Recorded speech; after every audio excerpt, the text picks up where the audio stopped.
hear thunder. Oh, don't you?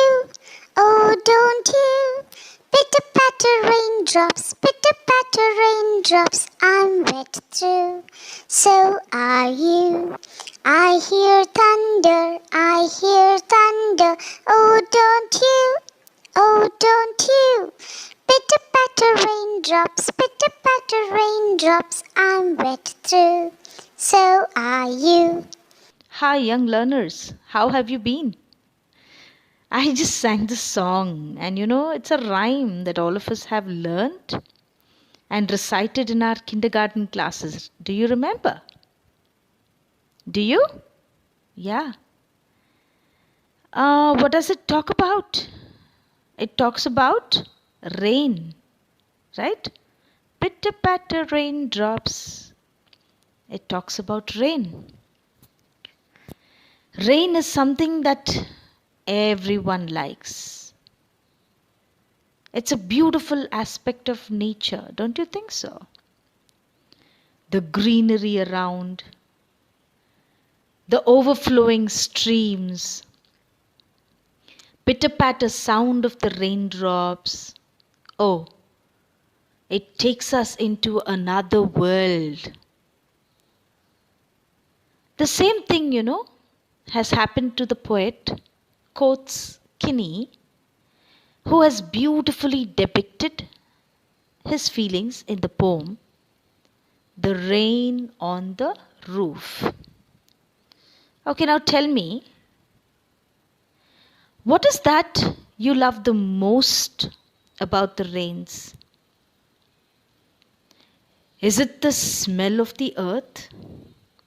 Or the change in the weather?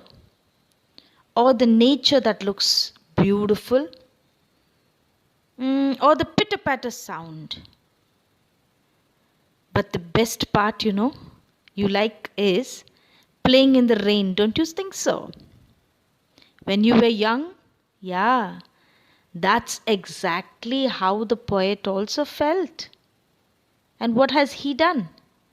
He has depicted his feelings in this beautiful poem that we're going to see today, that is The Rain on the Roof. Yes, it's all about the rain.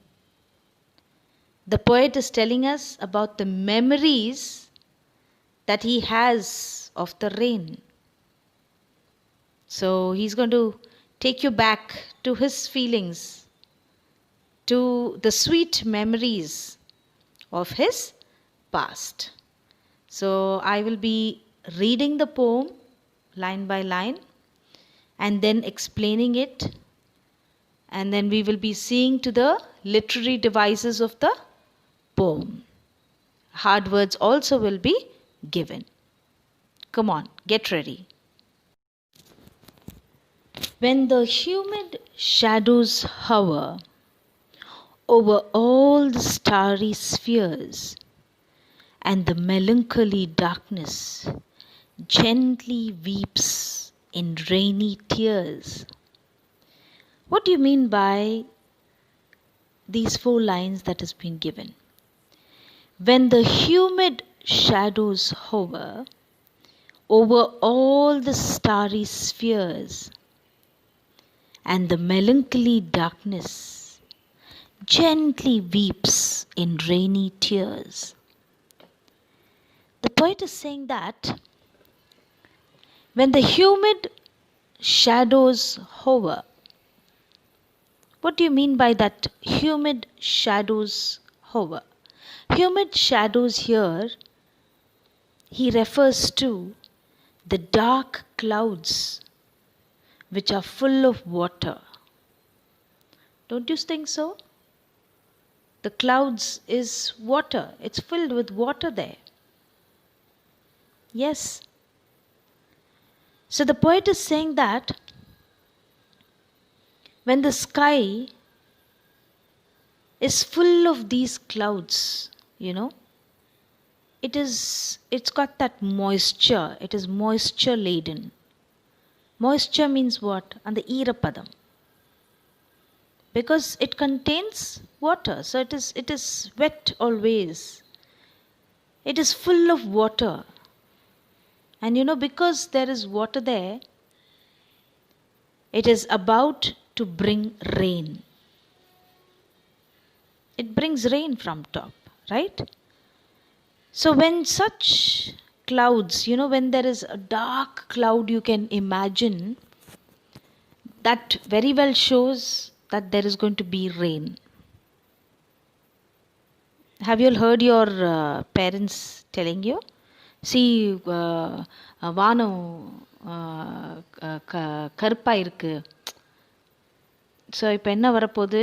Now there is going to be rain. That's how you predict the rain, right? So when such clouds, they hover. Hover means they go around or move around something. They move around in the sky, isn't it? And where do they move around? Especially in the nights, over all the starry spheres. Starry spheres, what does this starry spheres refer to? It refers to the sky at night time, which is fully filled with what? Stars. And at that time, these huge clouds, which are full of moisture, they move around in the sky. And the sad darkness of the night, that sadness, what does that sadness talk about? See, there's a word given as melancholy. Melancholy darkness. And the melancholy darkness, that means the sad darkness of the night, it's just wiped off. It's taken off. Because the sky is so dark. And he tries to say, because it is dark, he refers the clouds or the sky to be sad. So he says that sadness, is just wiped off by the raindrops, which seem like tears falling from the sky. Because it is sad, what comes down? The tears come down. And how does the tears come down? It comes down like the raindrops, he means. So he's comparing the raindrops to what, children? He's comparing it to the tears. And he says that the dark sky, which seems to be very sad, it appears as if it is crying, and the raindrops are the tears shed by it. Don't you think so? Yes, that's what he beautifully says. Gently weeps in rainy tears. See, these 4 lines are so beautifully told. There's so much that you have to know in these 4 lines. So, I think these 4 lines you have understood, right?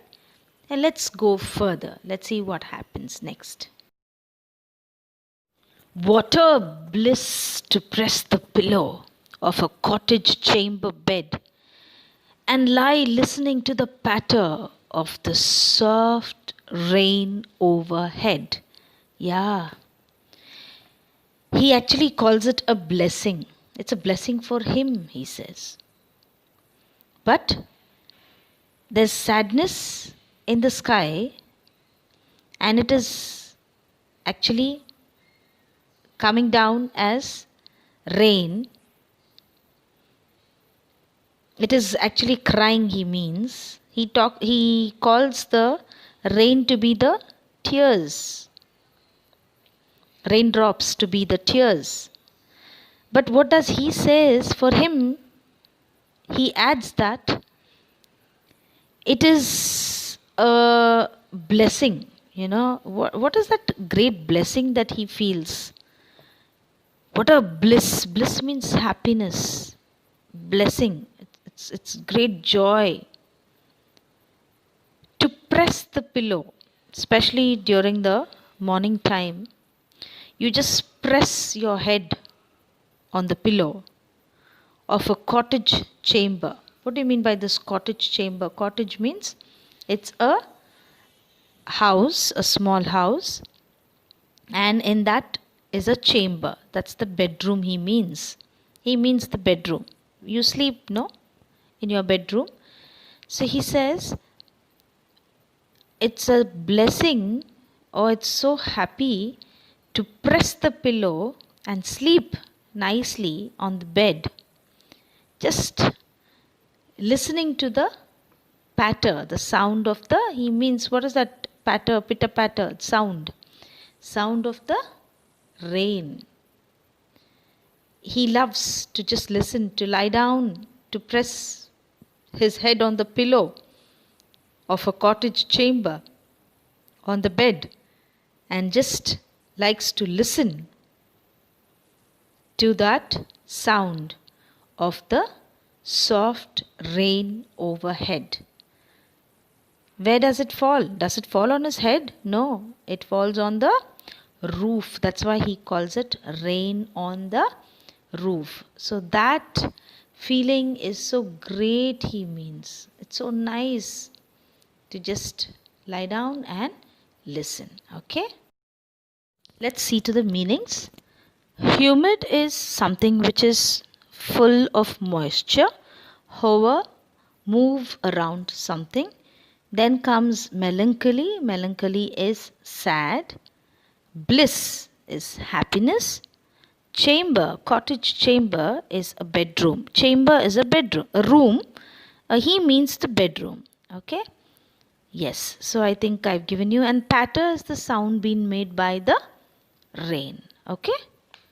Every tinkle on the shingles has an echo in the heart, and 1,000 dreamy fancies into busy being start. See? Every tinkle on the shingles. Shingles, he means, is a rectangular wooden tiles, used on the roofs. So when the rain drops on that shingles, what happens? There's a ting ting sound. That is what he calls that pitter patter, pet pat pat pat sound comes when it falls on the shingles. That sound has an echo in his heart, it seems. Has an echo. What does he mean by having an echo in his heart? He says that that sound keeps repeating and repeating in my heart. That's what he says. He's expressing his feeling when he hears the raindrops falling on the rooftop of his house. And he says that has an echo that keeps repeating.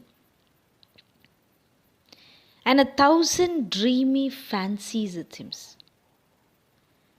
Whenever he hears the rain falling on the rooftop, the sound repeats in his heart, When it repeats, he not only the sound repeats, but also the dreams keep repeating.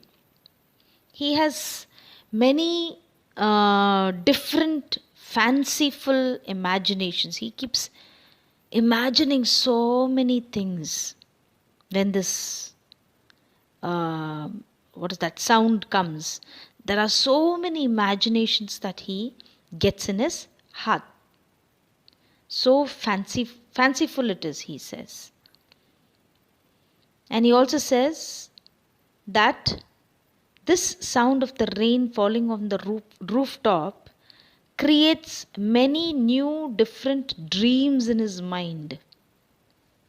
That's what he means. And 1,000 dreamy fancies into busy being start. Busy being, he refers to the human beings here. Busy beings we are. isn't it? So he is like he gets so many dreams and imaginations whenever this rain falls on his roof top. And here this busy being is who he refers to. He is referring to himself, the poet. Got it? Yes.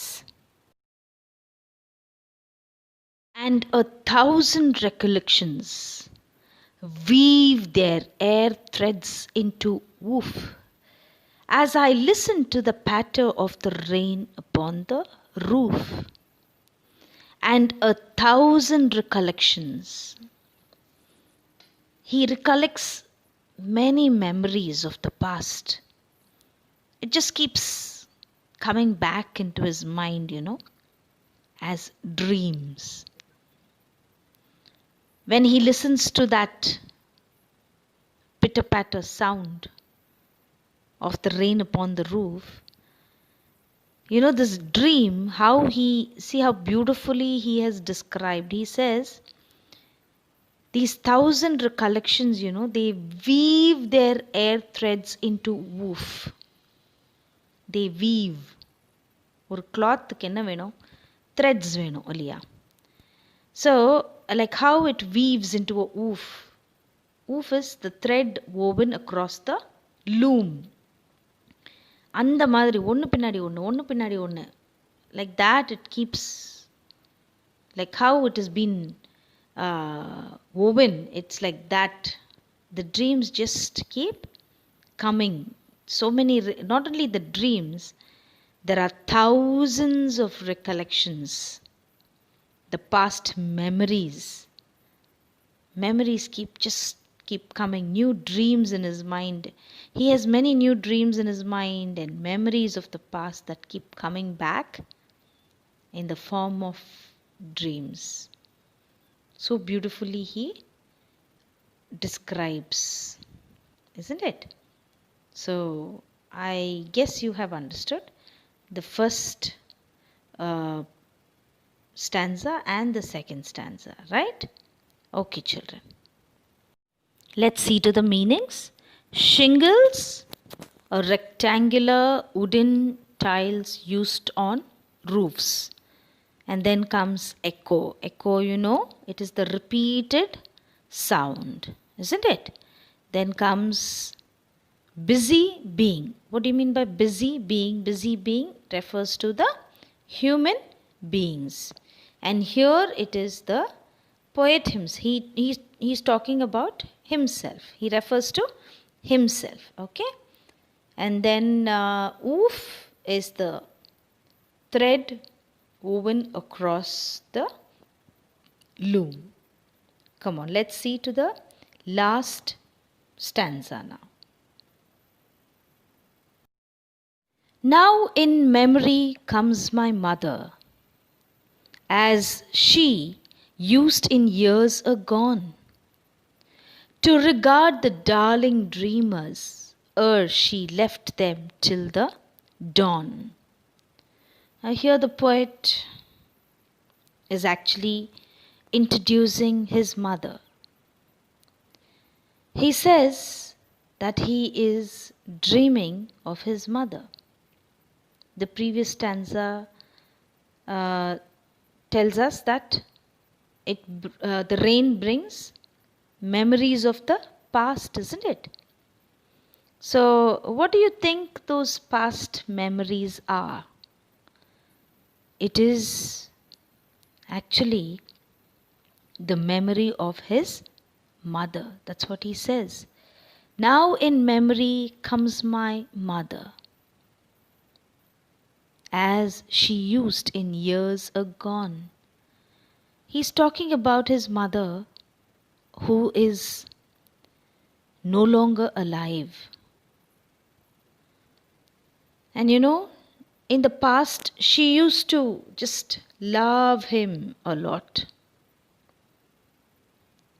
She called him darling, and she would let him sleep till daybreak.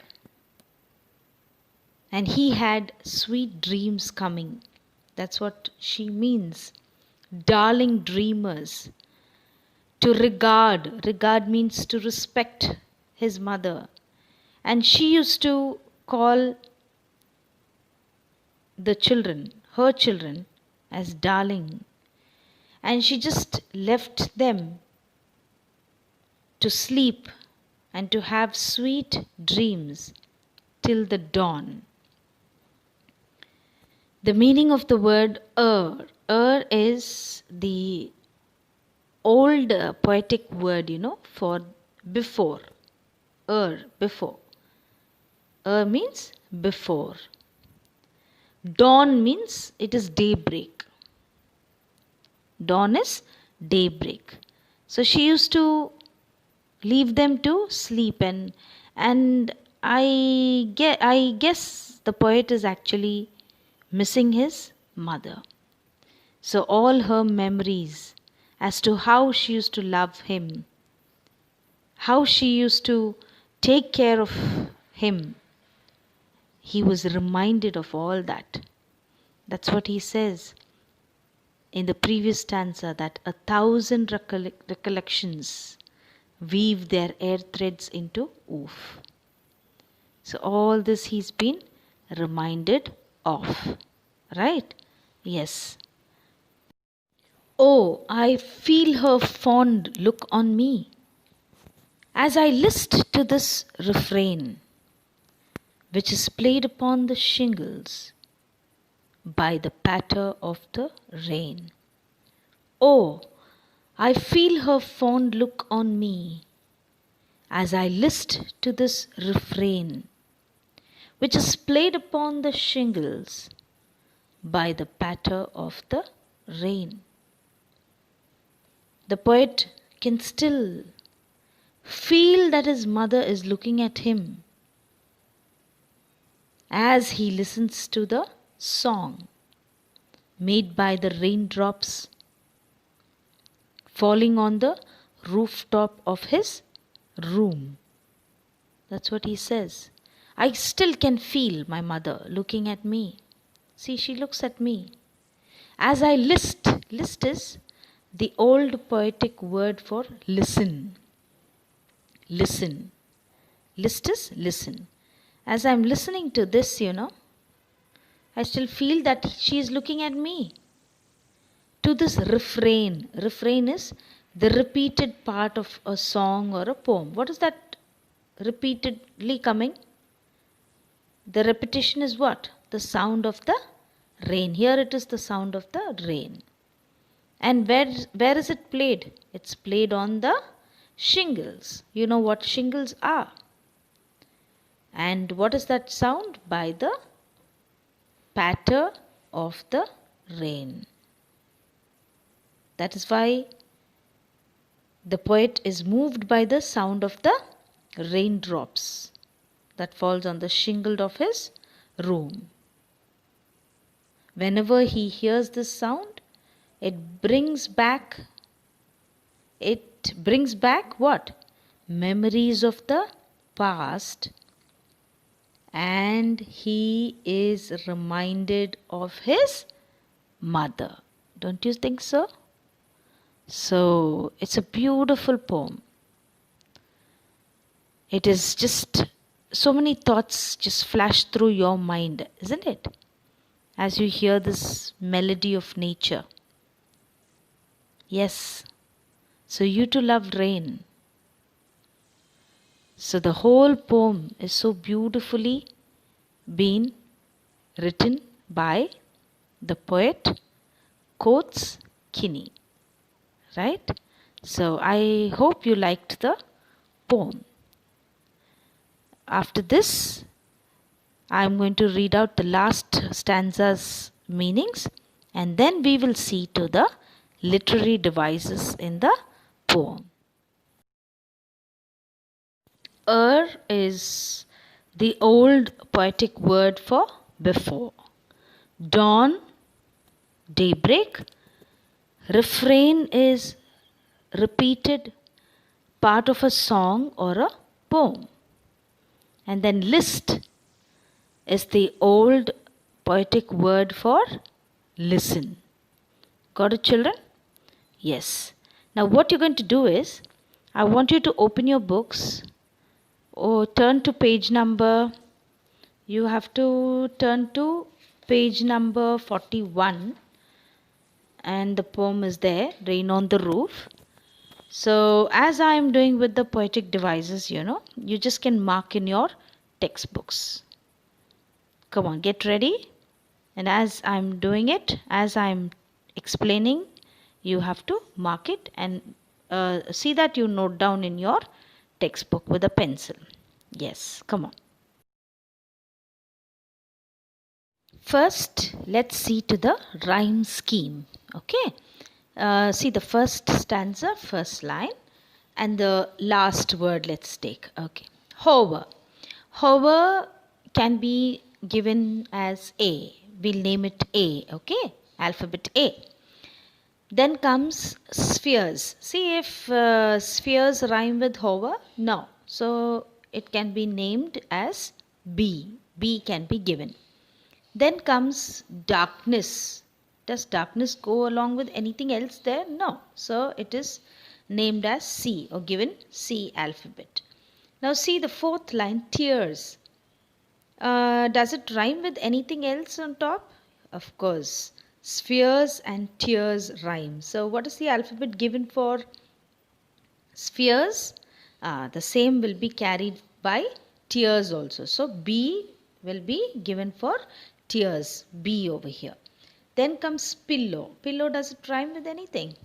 No. So you give it D. After C is D, right? Okay. And the next one is bed. Bed can be given E. And then patter. Patter can be given F. And see the last line, it is overhead. Does overhead rhyme with anything else on top, children? Yes. It rhymes with the word bed, right? So what is bed? Which alphabet is given for bed? E is given. So can that E be carried even for overhead? Yes, it can be carried. So the rhyme scheme here is A, come on, B, C, again B only, and then comes D, E, F and E only. Got it? Again A, B, C, B, D, E, F, E. Got it? Yes. Now let's go to the second stanza. The second and the third also carries the same thing, but let me just go through so that you can understand it better. See, shingles, A, then heart takes B, fancies we give C, and start. Now, is start rhyming with anything else on top? Yes, heart and start, they rhyme, isn't it? So A, B, C, B. And then comes recollections, you give it D, woof, you give E, patter, F, and then roof again. See, roof, does it rhyme with anything else on top? Of course, it rhymes with what? With oof. So, it's again the same rhyme scheme that you're giving. A, B, C, B again, D, E, F and E. E again. Oof and roof, they rhyme. Got it, children? So let's see to the third one. See, third one will be very easy for you as you're doing it. Come on, try doing that. Third one, mother. Mother can be given A, gone, B, dreamers, C, a gone and dawn. Does it rhyme? So a gone is given B, so dawn will also be given B. Then comes me. Me is D again. Refrain will be given E. Shingles F. And then rain will be given E only because refrain and rain, they rhyme with rhyme, isn't it? So again the rhyme scheme will be A, B, C, B, D, E, F and E. Got it? So all the three stanzas have the same rhyme scheme. Got it? Yes. Let's go to the next device. The next device is alliteration. You know this, right? You know what alliteration is. I've been teaching you from the very beginning, so you must be uh, knowing it. So let's see what again alliteration is. The repetition of a consonant sound in two or more consecutive words. What? The repetition of a consonant sound. Now come on, try it in the first stanza.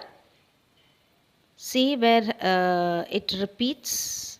It can be, a word can be there in between also. See the first line, humid hover. Humid hover. Those shadows are there in between. You can take these two because see the repetition of the sound, the consonant sound. Humid hover. So what is the sound that is repeating over here? H sound is repeating. Then see to the second line. Any idea? Very good. Starry spheres. Starry spheres. And what is the sound, the consonant sound that is getting repeated? Yes is getting repeated. Very good. Then comes the third line. No, not the third line, I'm sorry. The fifth line. Can you see the fifth line? What a bliss to press the pillow. Press pillow. Press pillow. So what sound is getting repeated over here? P sound is getting repeated. Press pillow. Press pillow. Okay. Then see to the next one. Any idea? Yes, then a very fifth, sixth, seventh line you see. Seventh line is lie listening. Lie listening. So what sound is getting repeated? L sound is getting repeated. Yes, now the second stanza. Can you see the second stanza? Are you getting any idea? The second stanza? Can you do it on your own? Busy being, right? Busy being. So, which is the consonant sound that is getting repeated? B. Very good. Their thread. So, their thread. Their air threads are there, isn't it? Their thread. So, TH sound is getting repeated. TH. And then comes rain, roof. The last line in the second stanza. Rain, roof. Rain, roof. Can you see? So, rain and roof. So, which letter is getting, letter is getting repeated? The sound, I'm sorry. R. Yes, R sound is getting repeated. Come on. Yes, memory, my mother. Memory, my mother. M is getting repeated there. And then comes darling dreamers. Yes, so D is getting repeated. Done, right? So alliteration we've seen too. And the next one is onomatopoeia. It is called as onomatopoeia. Onomatopoeia. You know, this onomatopoeia is the use of sound words, to create a dramatic effect, a kind of a dramatic effect, just a sound being given. See, this patter is used, patter, pitter patter. See that sound effect being given, right? So patter is the use of sound word over there. It is made for the raindrops. For the raindrops that is falling on the rooftop, you use that sound word, patter. Got it? Yes. So that is onomatopoeia. In the second stanza, see, it is tinkle. Onomatopoeia is tinkle. Can you see? Tinkle, tinkle. Yes. So tinkle is also the sound word that is being made. The third stanza also carries the same patter only. Okay. Okay. And then now it is the next literary device that you're going to see. This third one is personification. Yeah. What is personification? Personification is treating a non living thing as a living thing, right? Isn't it? Can you find any word as such here being personified? Yes. See, darkness. Can you see darkness in the first stanza, children? Darkness, yes, has been personified. When is it being personified? When the poet says that it is sad. See, he gives the word it is sad. He makes this to be a living being. Darkness is a non-living thing that we talk about. So he's treating that non-living thing as a living thing. He says that it is sad. Got it? So darkness has been personified in the first stanza. Come on, let's go to the second stanza. The second stanza, can you see what has been personified here? The second stanza, recollections. Yes. Recollections is personified when he says that they weave dreams, it seems. Can recollections weave dreams? No. So he's giving something, he's giving life to it. Isn't it? So recollections is personified when the poet says that they weave dreams. So there are three poetic devices that is being taught to you. The first one is, what is the first one I told you? Rhyme scheme. And then comes alliteration, that is the repetition of a consonant sound in two or more consecutive words. And then onomatopoeia, that is the use of the sound words to create what? A dramatic effect. And then comes personification. Personification is treating a non-living thing as a living thing. I think you got it. Yes, I hope you all have understood the whole chapter, the whole poem, along with its literary devices. Got it, children? I just want to read the poem fully once for you to repeat it. Let me read it once. When the humid shadows hover over all the starry spheres, and the melancholy darkness gently weeps in rainy tears, what a bliss to press the pillow of a cottage chamber bed and lie listening to the patter of the soft rain overhead. Every tinkle on the shingles has an echo in the heart, and 1,000 dreamy fancies into busy being start, and 1,000 recollections weave their air threads into woof as I listen to the patter of the rain upon the roof. Now in memory comes my mother, as she used in years agone to regard the darling dreamers, ere she left them till the dawn. Oh, I feel her fond look on me as I list to this refrain, which is played upon the shingles by the patter of the rain. Written by whom? Written by Coates Kinney. So the whole poem in a very detailed manner I have taught you. explained, given you the meanings of the poem and also the literary devices.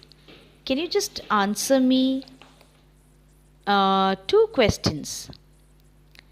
What do the following phrases mean to you? What is humid shadows? What did I talk about humid? What did I say about humid shadows?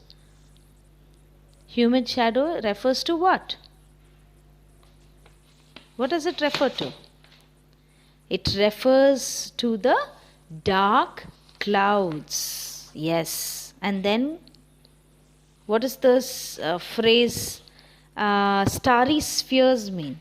What does starry spheres mean?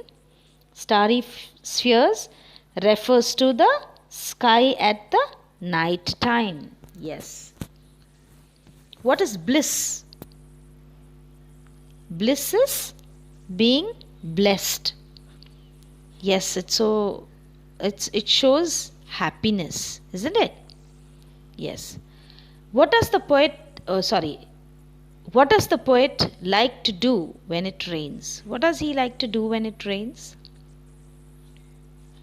He likes to press his head on the pillow, right? He wants to press on the pillow and just lie down, listening to the patter of the soft rain overhead. Very good.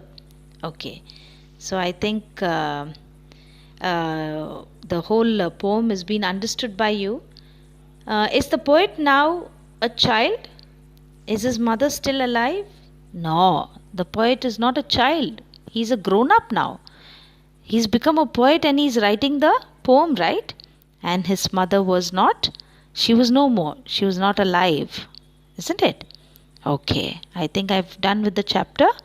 Thank you very, very much.